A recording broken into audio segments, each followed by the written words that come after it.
Ornet and the Python. The work in the rice field was finished for the day, and Father stood back to admire his work. The bun was strong. The grain looked good. There should be an abundant harvest.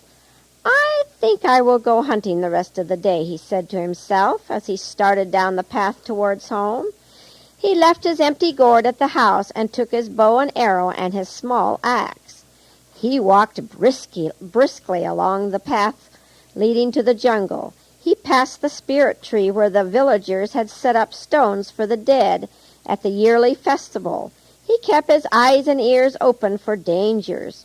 He also kept his senses alert for wild game, because it might be a rabbit, a woodfowl, or a peacock. Birds sang in the treetops. Parrots and mynah birds called back and forth to their mates. Monkeys chattered as they scampered through the branches and swung from tree to tree. Small furry creatures ran along the path before him, disappearing in the dense undergrowth.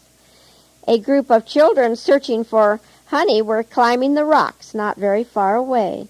Many children earned money gathering wild honey and selling it, comb and all. Usually their best market was the mission, but only those who had become Christians would go there to sell it. Suddenly, Father heard a scream from the direction of the children. Thinking someone was in trouble, he hastened to the place where they were. But the children said there was no trouble. They were just gathering honey among the rocks. Then again the scream came. This time it was louder. Father followed the direction of the sound, with fear in his heart, for sometimes wild beasts make a sound like that of a child in distress to lure their prey. Surely this was really a child in trouble, crying for help. Heedless of danger to himself, Father parted the vines and bushes until he came upon a boy standing spellbound under a tree. Above him, with beady eyes fixed on him, was an enormous python, some 9 feet long, weighing about 30 pounds.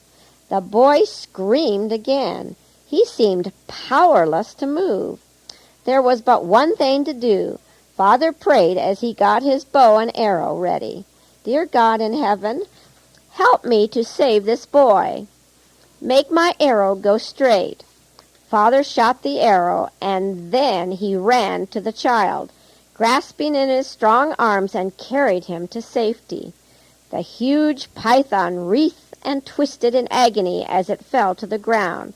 The arrow had struck its head and injured the brain. Father cut off the head with his wood axe and left it lying there. "Thank you, God in heaven," said Father as he carried the little boy to the path.